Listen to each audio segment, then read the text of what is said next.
So last week, Pastor Ralph did a wonderful job of talking about spiritual warfare from Ephesians 6 and walked through the, um, the armor that God provides for us for spiritual warfare. And then he asked me to come up here and talk about prayer and kind of fold that in of prayer as one of the foundations of spiritual warfare. And then I kind of give myself some liberty to talk about some other stuff about spiritual warfare. And I mentioned about Ephesians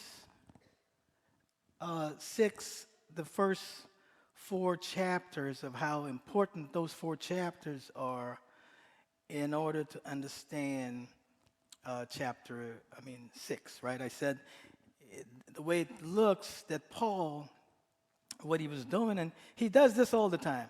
Let me give you a little bit of wisdom when you're studying any one of the books that Paul wrote, any one of the books. Remember now, they're written as a letter.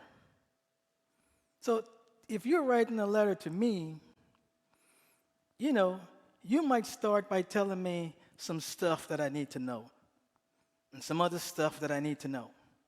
And then at the end, you're going to hit me on the head with what you're trying to tell me. Or you might tell me I got to do something. And so I felt like I wanted to kind of come back, circle the wagon back, because I don't like to teach on something that I didn't tie all the scriptures back so that you can see, because I want to make sure that when we're talking about something, we have a full understanding and not just, the part that we might be looking at. So this is just kind of bringing everything back that we were talking about last week and walking through the scriptures. Remember, I told folks that go back and read chapters 1 to 4, and so I'm doing that for you, actually. We're going to go back. We'll do it together. So, and I'm going to try to be disciplined, because I know how quick I can get off on a branch. I don't get off a lip. I get off on a whole branch going somewhere else. Okay, so this is spiritual warfare. And I said here, spiritual warfare is not only fighting the devil. Somebody said, well, I thought that's what it was, right? Spiritual warfare, get out, come out, you devil. That's not spiritual warfare? Okay. So I said we need to be balanced, because the scripture says that we contend with the world, with the flesh, and with the devil. So if all you're doing is trying to go fight the devil, 2/3 of the war, you already lost. 2/3, you lost. Think about that. Also, in dealing with fighting the enemy, we'll see that we need to be balanced. What do I mean by balance? We need to don't underestimate spiritual warfare, where we live like there ain't no spiritual warfare going on. We might want to say there's no such thing as a devil, because we don't see him. He's not around. That's like saying there's no air, but you're breathing it all day. Right? And then we go on the other extreme, where every bush, the devil is hiding around there. I don't know if I give this story last time, or I might have told it to somebody. I heard this, and I thought it was funny. So I'm not going to give his name. There's a certain well-known pastor went to visit a congregation. And him and his wife are sitting in the congregation, and they're getting ready, and they're putting up all the speakers and everything, and the audio wasn't working. And so one of the deaconesses said, well, okay, it must be the devil. So let's go ahead and pray. We're gonna pray for the speakers. So they get together as a group, and they're praying about the devil. And the speaker get worse. It ain't working. Nothing working. Now the whole thing ain't working. So the pastor gets up and he says, open the doors. We're going to bind the devil and we're going to cast him out. So he proceeds to do the action like he binding the devil. And he's binding the devil and he's walking the devil out the door. So the pastor that was visiting decided, you know what? It's better I go out with the devil because I can't be in here. So he walked out with the devil. Okay. Y'all didn't get that one. Oh, I'm sorry. That's the other extreme. Right? Where everything is the devil. As we say, you sneeze, it's the devil. So since I mentioned about the world, the flesh, and the devil, let me give you a couple of scriptures so you can go back and read it for yourself. 1 John 2:15-17 says, love not the world, nor the things that are in the world. If any man loves the world, the love of the Father is not in him. For all that is in the world, lust of the flesh, lust of the eye, the pride of life, is not of the Father, but is of the world. So the world, to me symbolizes the collective kind of societal values and practices that leads believers away from godly values. Kind of encompass the materialistic and often superficial allurement that can distract us from true spiritual progress. That's a fight. Okay, that's the world. How about we have to fight the flesh? Galatians 5, we should know this by now. Galatians 5:19-21. It says, now the works of the flesh are manifest, which are these: adultery, fornication, uncleanness, lasciviousness, idolatry, witchcraft, hatred, variance, emulations, wrath, strife, seditions, heresies. We go down that whole list. He says, I tell you before, as I also told you in time past, that they that do such things shall not inherit the kingdom of God. That's a fight. You got to fight right there. That's not a fight. And then we come to now the devil, where we know it says in 1 Peter 5:8, it says, be sober.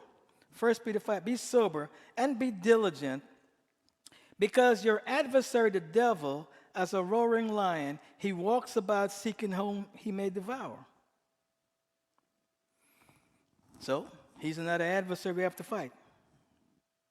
So, we can put the devil and says that the devil kind of embodies the forces of evil and deception in the world.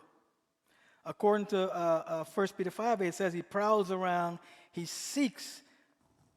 What does he seek to do? He seeks to lead you into sin. That's what he seeks to do. So now we're going to go back, and I don't know how far I'm going to get today, but I'll try as much as I can. See, got a lot of pages here. So I want to go back now that we've established that the fight is not just about the devil. We get that? Everything ain't the devil. He probably sitting around laughing because you're accusing him of stuff that he ain't even doing. Seriously, I'd be laughing. Yeah, there they go, right there. They think that bush is me. I ain't even in the bush. And the places that I am, they can't see.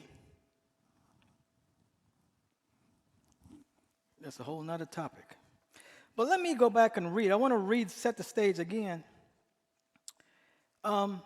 Before I go there, I said that there are two sides or two parts or two sides to spiritual warfare. One I'm going to call the battlefield. And in this battlefield, we'll look at What's our resources? What's our adversary? And then what's our goal? And then on the other side, we're going to talk about that as being our fight. So we got the battlefield. I know Ben's not here, but this is warfare we're talking about, right? And we're going to talk about our uniform, our weapons, our partners, and ultimately victory. So I'm going to go back and read again. Ephesians 6:10 to 20 is the passage that we read last week. So let me read it kind of fast. Finally, be strong in the Lord and in the strength of his might. And let me make sure that, okay. Be strong in the Lord and in the strength of his might. Where am I? Let me stop right there, because I think it's very important. What are we supposed to be strong in? The Lord. And in the power and strength of who? Of his might. Now, it doesn't say here, go find super Christian demon slayer. Because if you don't have that person, you can't do this. Now, before I fell in the trap myself. Years and years ago, I was with a group, and in this group there was a gentleman named Mr. Miller. Still remember him. And I'm a young believer. And to me, Mr. Miller, if I'm going fighting the devil, I want to go with Mr. Miller. Because I seen him. I seen what he did.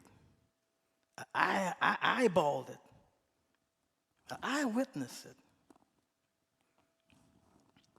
But think about that now.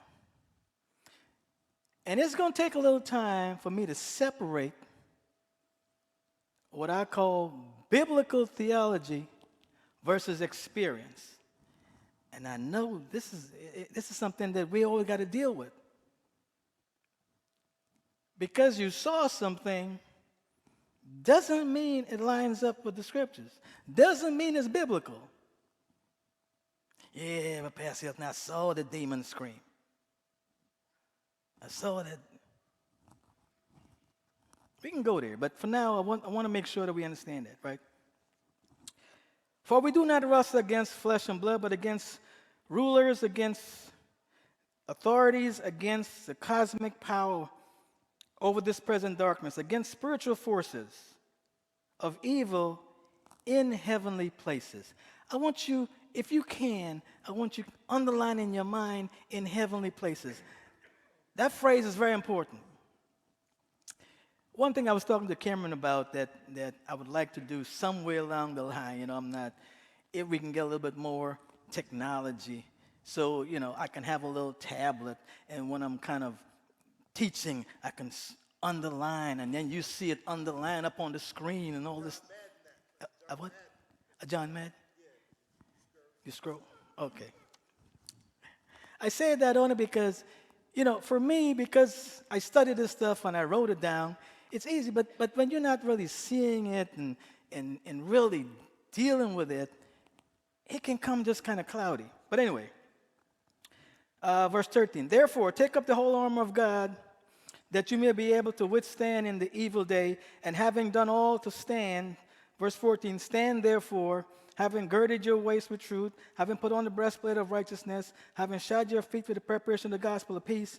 In all circumstances, take up the shield of faith, with which you can extinguish all the flaming darts of the evil one, and take the helmet of salvation and the sword of the Spirit, which is the word of God, praying at all times in the Spirit with all prayers and supplication. To that end, keep alert, and with all perseverance, make supplication for all saints. I want you to, if you can't underline, you're making supplication for all saints. I'm going to try to give you some, the parts that I want you to try to remember. And for me, that the word may be given to me in opening my mouth boldly to proclaim the mystery of the gospel, for which I am an ambassador in chains. When Paul wrote this, remember, he was in prison. He was in prison in chains. That I may declare it boldly as I ought to. So I'm going to say those last two verses are very important and gets to the crux of the matter, but we're going to hold off until I kind of walk it through and get there. Okay. Now, I said that the first thing we're going to talk about on the battlefield is our resources. So let's go there. So our resources, I'm going back to Ephesians 6, 10 to 11, the part that says, finally, my brethren, be strong in the Lord and in the strength of his might. Put on the whole armor that you may be able to stand against the schemes of the devil. Two things. His might, his armor. Don't ever forget that. These are our resources. God's strength, God's armor. And I wrote here, so often we think about spiritual warfare as something that we do. That we do to fight the devil.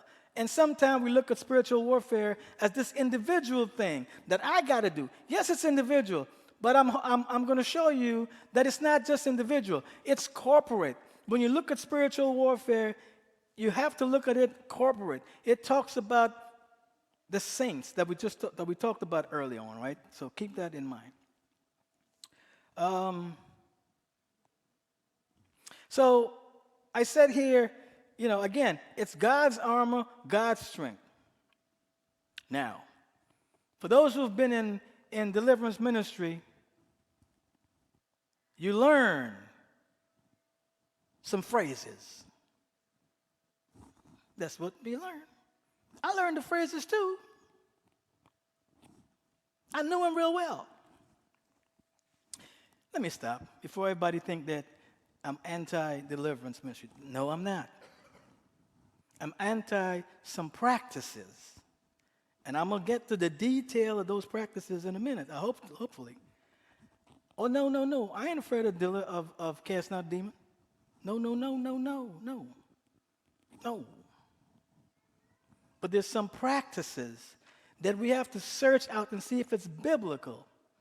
And if it's not biblical, we can't do it. I don't care how nice it sounds. So, I said here, somehow we learn the right words, we learn the right incantation, that somehow we're supposed to storm the devil, right?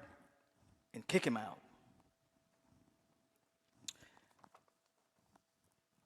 And I'm going to just say no, and no. We're going to get there. You ever ask yourself this question? When an angel show up in the scriptures, what do they normally say to the human that they show up to? Fear not and get up. Okay, you ever thought about that? You know why? Because angels, those beings are fearful. They're not like you and me. Now, we know that God says you can entertain angels unaware in terms of that God can allow an angel to take different form. But I'm talking an angel in an angelic form is not something to play with. I haven't seen anyone in the scriptures that when angels show up, that he's standing up like, yeah, come on. No. You on your face because they're fearful. Just want to throw that out there. All right. So you stand in the Lord's might and the Lord's armor. Not your own cunning, not your own intellect, not anything somebody taught you because somebody else taught them. It's very interesting how in the whole deliverance field, how many people don't say, I learned this from the Bible. I'm serious, guys. Why they always got to say somebody taught them? this person, John, Jim, Jones, whoever he is. You ever, it's just me? It's just me, okay. And and I'm being serious and funny. I did the same thing. It's like if you go and play a football, you want to get the baddest dude on your side, right? So it's human nature. I don't want to go play football with a little wimpy dinks. You want to get the baddest dude on your side. So this human flesh, we always want to see, oh, that guy. Oh, I seen her did that. I seen him do that. You got to be careful about that. So, resources, what are resources? God's armor, God's strength. You come to fight, you fight in spiritual warfare. You can't fight spiritual warfare in your own strength, in your own intellect, in your own ideas. Oh, man, time is just, I don't know. Okay, our adversary. Ephesians 6:12. We do not wrestle against flesh and blood, but against principalities, against the cosmic, I'm calling them the cosmic beings, forces of evil in heavenly places. I want to say the intent of that verse is not to make you scared. Now, I want to make sure I address this. You're not supposed to be afraid of any demon. Let's get that clear. So this is not about fear. So I want to use two words, and then we'll get back. I want to use the word called indicative. An indicative is what something is. It is, it is. And an imperative is we're told how to use the indicative to walk. Keep them two words in your mind. So I'm going to say again, the first half of Ephesians, up to chapter 1 to chapter 4, are all indicatives. It's telling you about you. It's telling you about your place in Yeshua. And think about this. If you don't know you, where are you going? Where are you going trying to fight, but you don't even know yourself? Think about the army. If the army don't know the weapons they got, how are they going to fight? Poorly. You don't even know you got the 20 millimeter caliber, whatever they call them. I mean, I don't know the bazooka. The one I like is this new one they call the buster, the ones they use in Iran. Bunker busting whatever. 40,000 pounds of whatever. I call it whatever. And think about this. I know you're just laughing. How in the world those things can penetrate that far before they explode, Lamb? They got this way of, I don't know what they do. Let's just say, the point is, if you don't know your weapons, you might need bunker buster and you're going with the 50 caliber. And you lost because you didn't even know the weapons. Anyway, I know I'm not going to get too far with this. I already see this. Okay. So I said the first half are all the indicatives, where we are told that we are redeemed in Yeshua. We're made alive. Who were dead in sin. We're more than conquerors. And then I said in the second half, we see the imperatives where we're told how we ought to live as a direct result of the work of Yeshua on our behalf. And we'll get to the verses.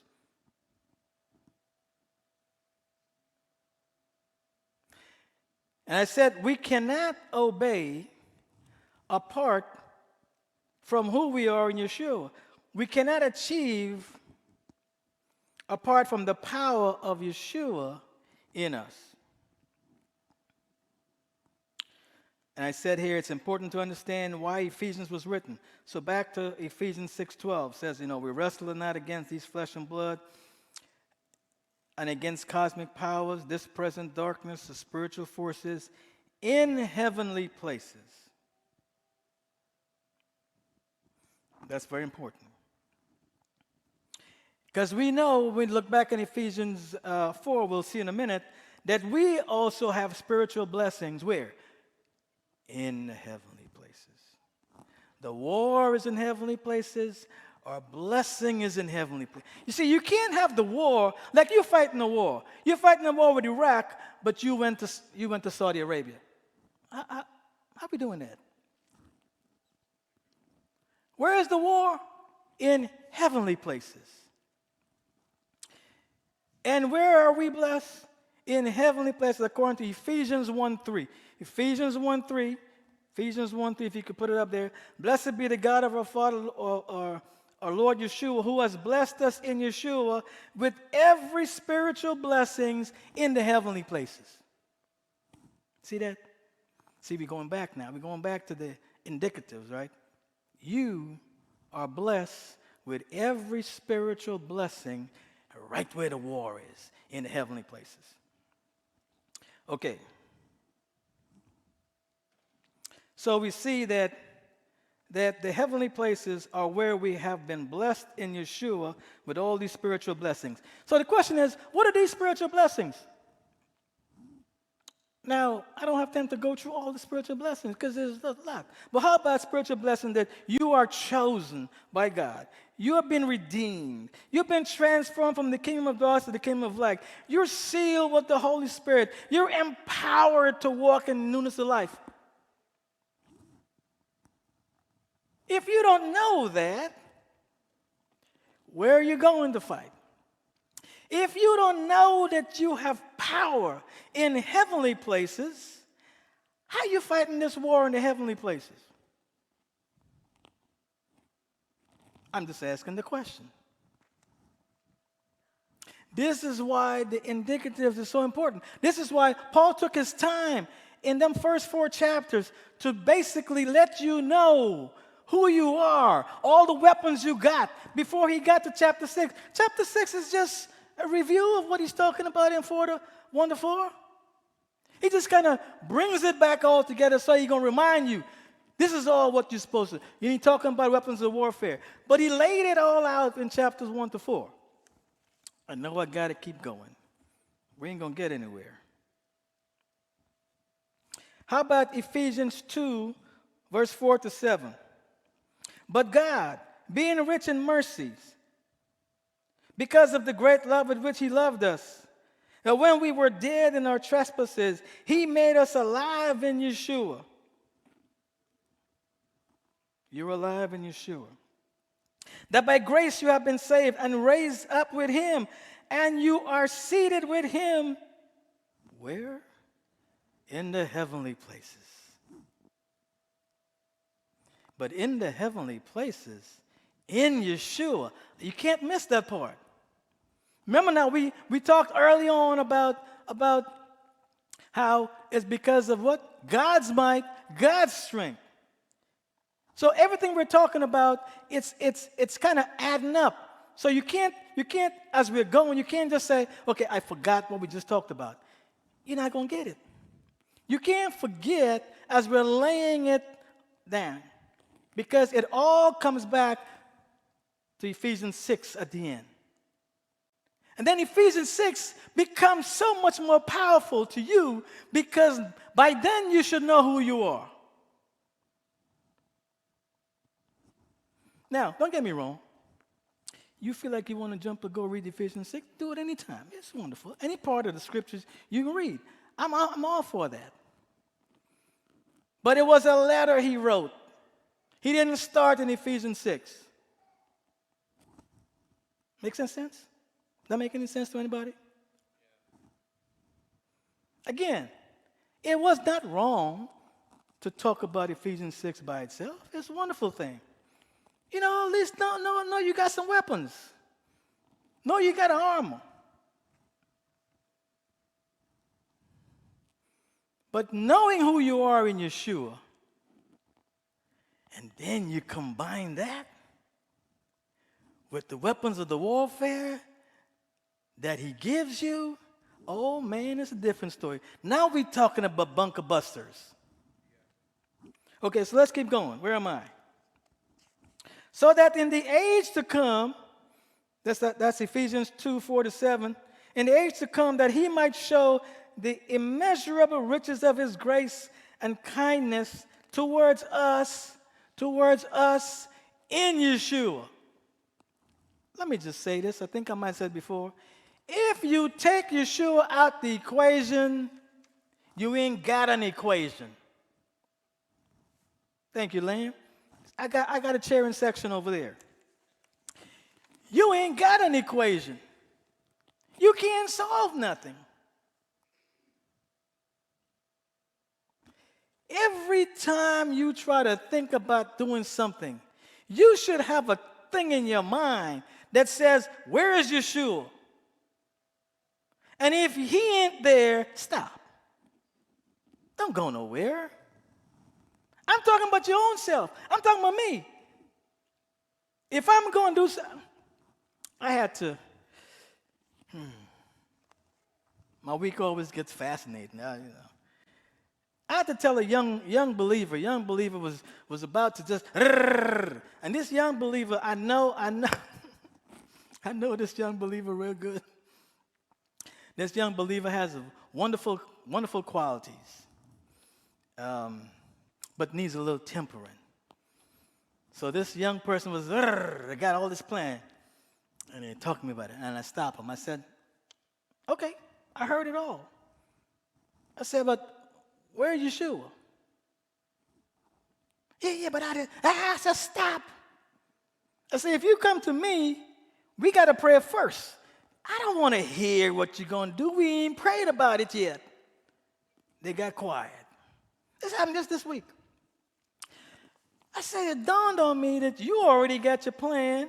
Now you're pulling Dad in because you want me, I said, no, we going to stop.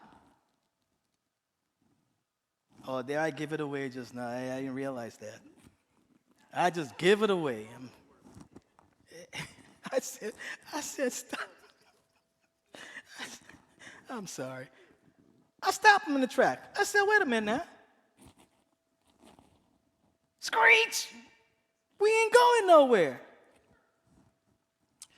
That's only because I've been through the school of hard knocks already. But anyway, I'm sorry. I know we got to get going. Where am I? Okay. Again, I'm giving you all the indicative, the things that you should know before you get to Ephesians 6, right? How about Ephesians 3:8-12? It says,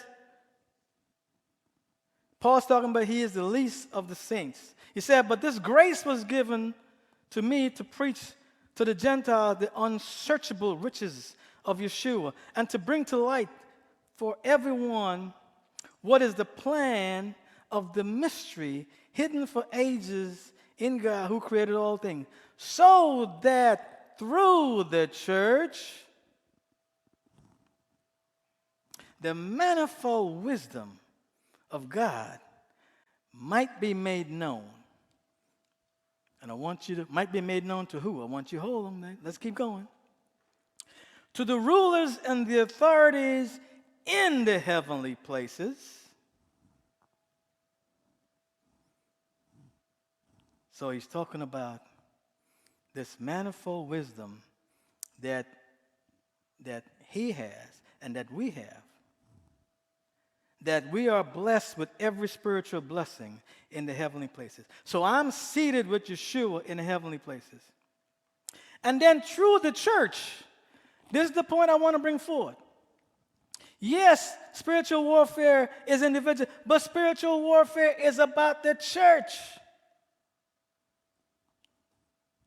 It's not about individuals. Yes, it is.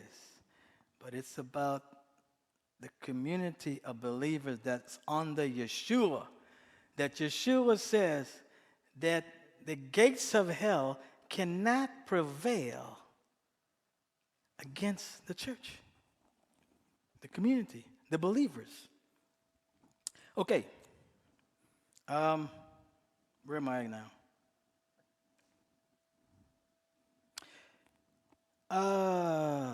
Okay. I want to make sure and I wrote here, so this was according to the eternal purpose that he has realized in Yeshua, O Lord, in whom we have boldness and access with confidence through our faith in him. So we have boldness and access where?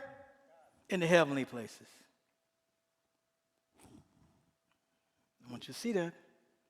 So that when Paul mentioned again in chapter 6, when he's talking, we have this understanding, we have the understanding in 6 in light of all the things we see in chapter 1 to chapter 4. And again, I'm gonna encourage you to go back and read it kind of slowly. So read this like it's a letter that somebody's writing to you.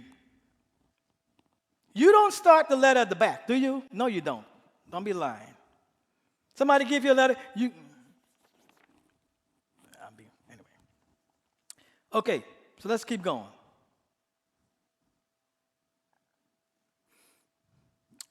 Let's skip a little bit. So what's our goal? Verse 13 says, therefore, take up the armor of God that you may be able to withstand in the evil day, and having done all to stand, stand. That's our goal. See, this might seem too simple. We don't like the simple. We want to think that we got to do something. Oh, yeah, you got to do something, but I'm going to show you in a minute. You might think this standing is just, no. What is this stand? We're going to get there. But the goal is, it says, the goal is to stand firm in who we are in Yeshua. What are we standing firm on? You standing firm on your position in Yeshua. But if you didn't know that, what are you standing on? You might be standing on some fake stuff that you thought. You got to stand on the position. What position do you have in Yeshua? Okay. That's our job. Stand. Don't move. That's it. Stand where you are. I let that pause for a little bit only because we want to go charge hell. That's what it says right there. It says stand. We'll see why we got to stand.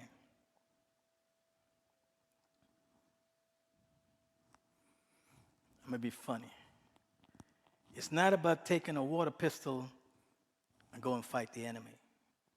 You got the wrong weapon. And we want to go do something.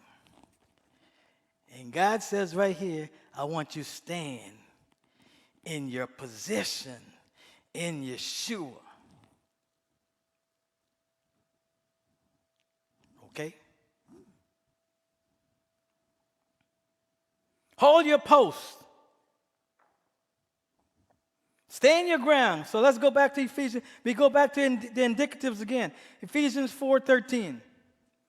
Ephesians 4:13 to 14. Until we all attain the unity of the faith, of the knowledge of the Son of God, to become a mature believer to the measure of the stature of the fullness of Yeshua, so that we may no longer be children, tossed to and fro by every wind of doctrine, carried about by, every wind of doctrine, by human cunning and craftiness and deceitful schemes.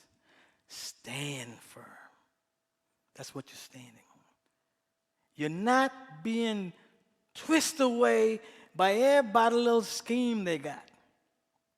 You're not being twisted away by every little thing that might look good.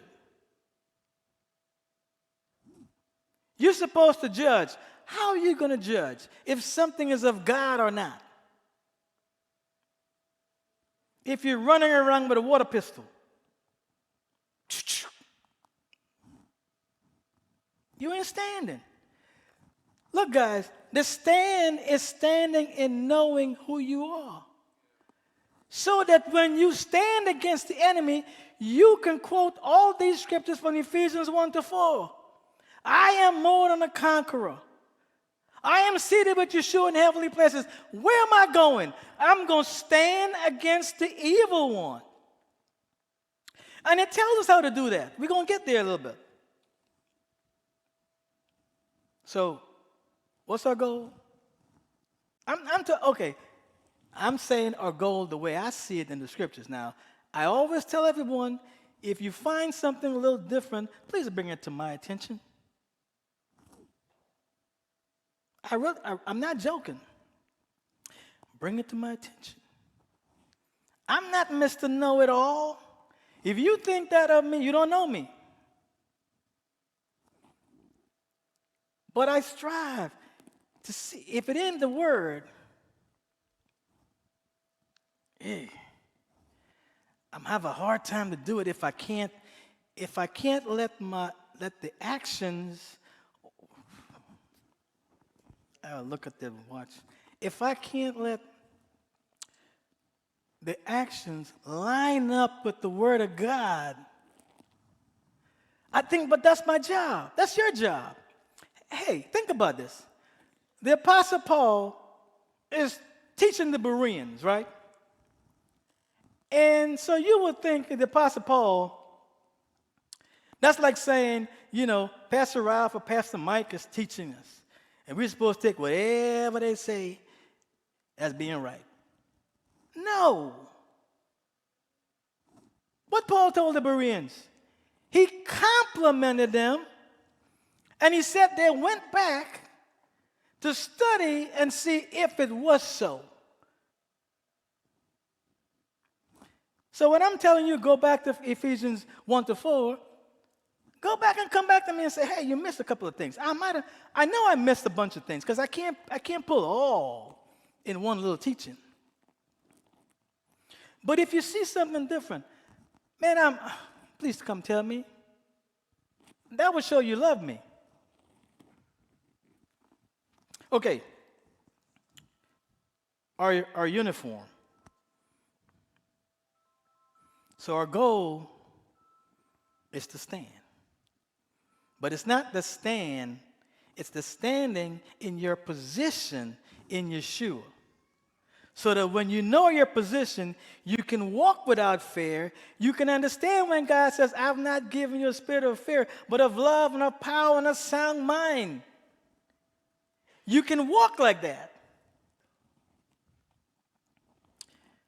I mean, we have so many physical examples of how we do things where you know how certain things work. And then you take that and you apply it. Well, it's the same thing in the spiritual realm. If you don't know your position in Yeshua, you be running around doing all kind of stuff that ain't biblical.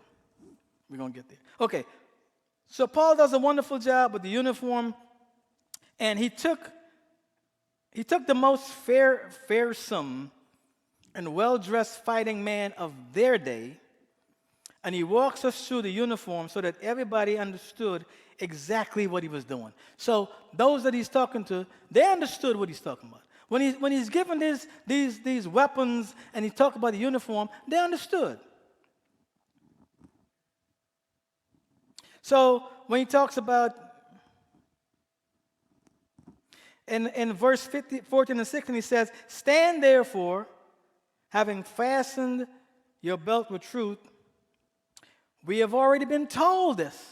Let's go back again. So I'm going to go, got to go back and forth. When he's talking about this in chapter 6, we've already been told this where? Ephesians 4, 15, 16. He already told us this. What he says by there. He says, but speaking the truth in love, we are to grow up in every way unto him who is the head, unto Yeshua. So he's talking about the belt of truth. He already told us about truth in chapter 4. See what I'm talking about? He already told us about it. So when he brought it all in 6 all together, I say this over and over, is he already told you about it. He already told you about your place. He already told you about truth. He already told you about where you're supposed to be. He already told you about righteousness. So it shouldn't have been something like, oh, this great thing now we see in 6. No, he's bringing it all together. Okay. So, speaking truth in love, who is the head into Yeshua, from whom the whole body, joined together, held together by every joint in which it is equipped. He tells us that already in Ephesians 4. And when each part is working properly, when each part of the body is working properly, what happens? It makes the body grow so that it's built up in itself in love.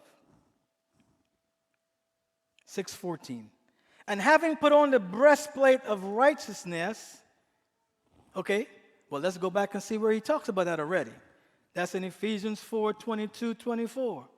He talks about put off your old self, which belongs to the former manner of life and is corrupt through the deceitful desires. And be renewed in your mind, the spirit of your mind, and put on the new self, created after the likeness of Yeshua in true righteousness and holiness. Is it getting across now what I'm talking about? That all these things, the indicatives, Paul is expecting that when he finished going through chapter 1-4, you're there. You got it. You know about righteousness. You know about your place in Yeshua. You know all this stuff. Because if you don't, you can't walk out 6.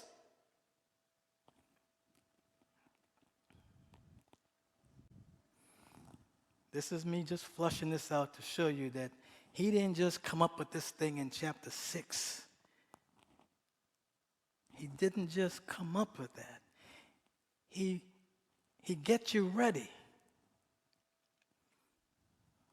It's just like, you in college, right? You're taking a class. You don't just one day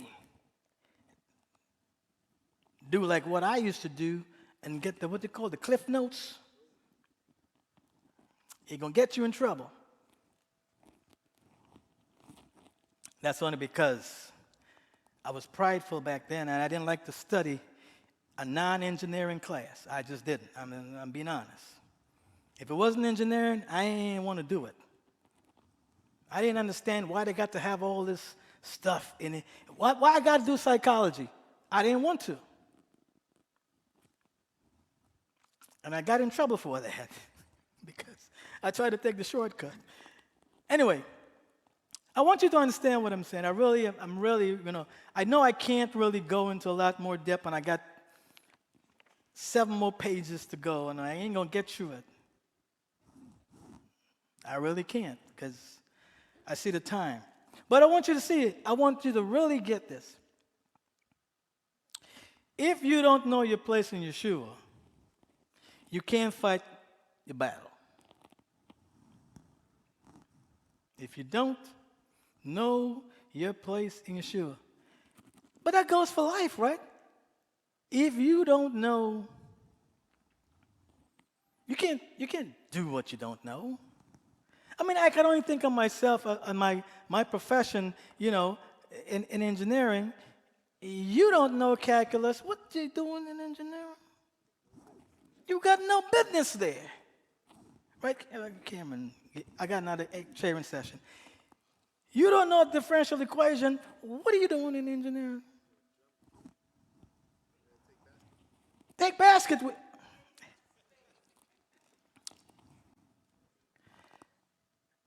And I'm trying to be what's the word? Gentle, encouraging. You have to know who you are in Yeshua. And I believe that this is an area that sometimes we fall in. We don't know the authority that we have in Yeshua. Not in yourself now. Let's just make sure we get that clear. I'm going to take the liberty of taking like 5 more minutes only because I got to stop somewhere. Okay, where was I? Put off the old man. Okay. And he talks about shoes on our feet, put on the readiness given by the gospel of peace. And who is our peace? It talks about again, early in Ephesians, Yeshua is our peace. So all these things about the weapons, we have to see that they're all talking about Yeshua. So I said here, just to kind of, our uniform at the end of the day is simply putting on Yeshua. At the end of the day. At the end of the day, you're going to fight this war without putting on Yeshua. And when I say put on Yeshua, I'm talking about all the things that we just read about that you are in Yeshua. See, you can't forget that. I'm the righteousness of God in Yeshua. I'm more than a conqueror in Yeshua. I'm sitting in heavenly places in Yeshua. Everything is about Yeshua. So, we can understand why the demon would say to the guy who was perpetrating the fraud, says, I know Yeshua. I know Paul, because Paul knew who he was in Yeshua. But who in the world are you? Oh, okay. Lamb says, the demon said, what do you think you are? Now, I could get a little bit more fancy about what the demon said. Because demon got foul mouth. But the point is I'm going to hammer this over and over. You got to know who you are in Yeshua. Okay, I'm not going to go any further, but I'm just going to say what we're going to talk about some other time. So we need to talk about our weapons. We need to talk about our partners. We need to talk about our victory. We got a lot more. We're gonna stop there for today, and we might continue this. This is always a challenge for me because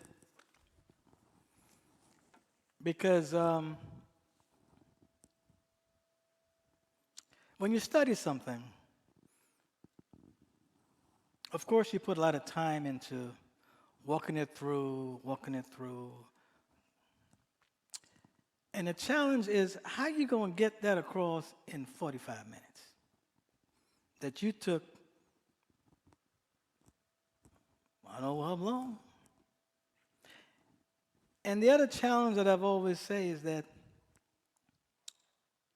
the importance of the walking out the things that we're trying to get across to you. First of all, I'm telling you that your responsibility is checking it out. Don't just take it wholesale. Just because I'm here saying it. Check it out. Go back, read it. And then see how it applies to you. Because I'm telling you, we all know this, we might not want to say it. The battle is not today when you're sitting here. No. It's when you go home. It's when you're by yourself. It's when the enemy comes with these schemes that you never thought about. Oh, he's slick. It's then that you have to understand your position in Yeshua, and you have to understand how to walk it out. You can know your position, But if you're not taking that one admonition to stand and you running, you lost. I don't care what you know. Are you going to stand? Are you going to stand when somebody? It says that in 2 Timothy 2:24 that you should be able to give an answer for the hope that lies in you. Are you there? Oh, you got a wishy-wishy hope. Well, I don't know. Pastor said this. Pastor said this. No, no. You, as a believer, got to be able to stand when somebody come to you with foolishness. And I had to give someone this little counsel. I'm going to give it to you because everybody here. There is a very powerful statement that you might not think that you can do. It's 4 words. I don't receive it. Have you ever used them 4 words? If you haven't, I'm telling you, you can use it.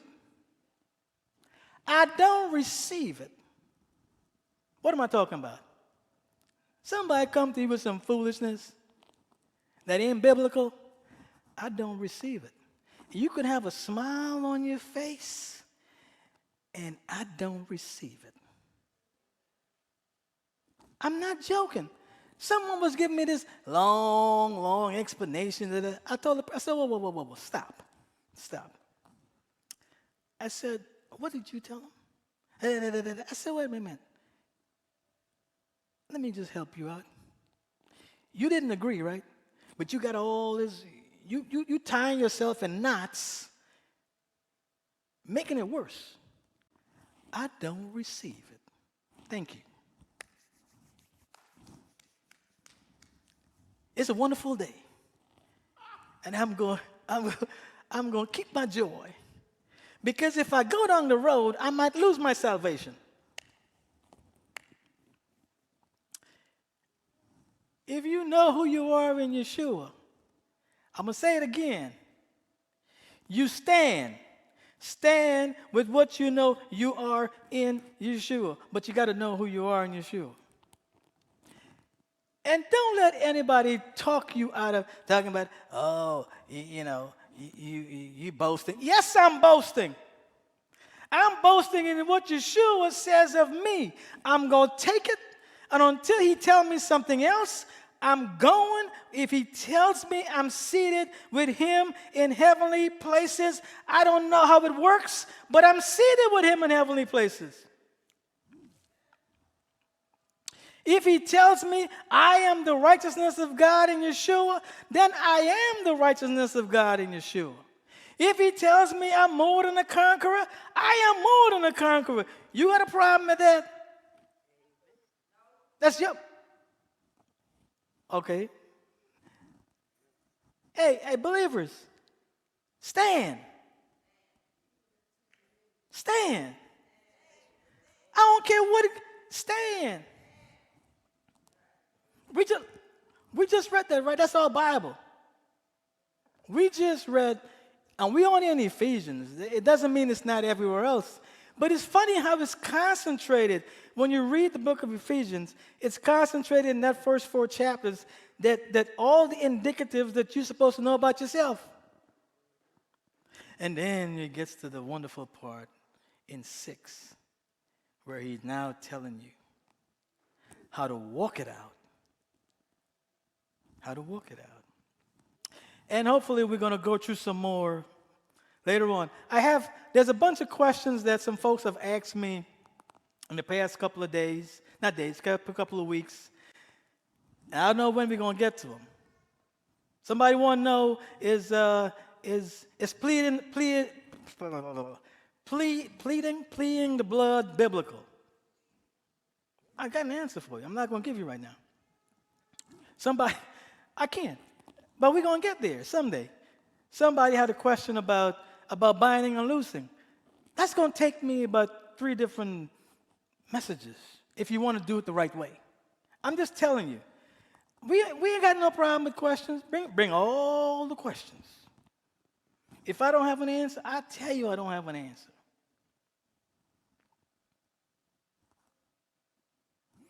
What about what about what about generational curses?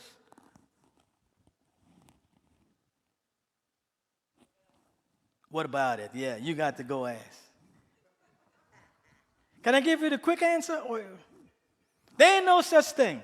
And I know folks are gonna come. Bring it on. I ain't got no problem. There ain't no such thing. Yes, I said it. Does a child sometimes mimic what they see their parents do? Oh yeah. You grew up with a parent who is in the West Indies, Diane might know this, drunk and carousing. You're gonna do that. Because that's what you see. It ain't no generational curse. You grew up seeing that. Now I ain't trying to put myself on a pedestal. But in a way now, I'm so glad. I'm so glad about my heritage, and I know this is not, you can turn it off or what you want. We're just talking right now. I'm so glad about my heritage. I really am. I'm honestly, when I was growing up as a child, I didn't see it real well. But I grew up under a father who was a Baptist minister. Do you really know what that is? I'm not talking about a Baptist minister here who looking for the bag. No, I'm talking about a Baptist minister who ain't got no money. Okay? Who, all my life, I never seen a man drink, smoke, do nothing. So that's all I saw. That's all I know. And I never did the same thing. But it's not because I'm so good. No, it's the grace of God. The grace of God that He put me in that house, in that place, that's all I saw. I never saw a stick of weed or whatever you call it. Because it wasn't there. Now, how about, my heart bleeds. Because you guys know one of my daughters is a principal of a middle school. My heart really bleeds for what she tells me that she deals with every day with young, hate to say it, 8, 9 years old, and what they already do and where they got it from. Hello, their house that they live in. That's where you learn it from. We just read Deuteronomy 6. We do it every week. It pierces my heart every week. I've said this every week. When it talks about training up a child in the way they should go, how serious that is. That ain't no joke. As you all know, walking as a believer ain't no joke. This ain't about, going to Holiday Inn. I know I have to stop here.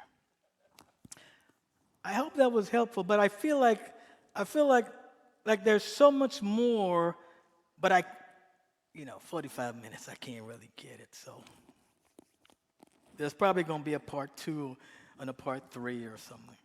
Because we need to go through this only because I'm expecting that you are going to be more mature in your walk as the scripture shows us. And that you would be able to stand against the enemy, against the wiles of the devil, and against the foolishness that we got to deal with. Hey, Paul says in Timothy again, he says, in the last day, what's going to happen? Oh, he said there's going to be some foolishness.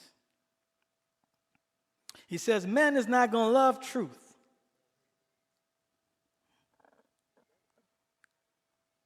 And we think the stuff that we see, you have to deal with it. We're fortunate that we still live in a country that there's nobody at the door listening to what you're saying. We're still fortunate that we can get out here and say it. We don't know what's going to happen. But remember, go back and read about the lives of all the disciples. See how they ended. See how, not they, how God ended their life. They were called to sacrifice for the things that God had given them in Yeshua. I'm going to end there right now.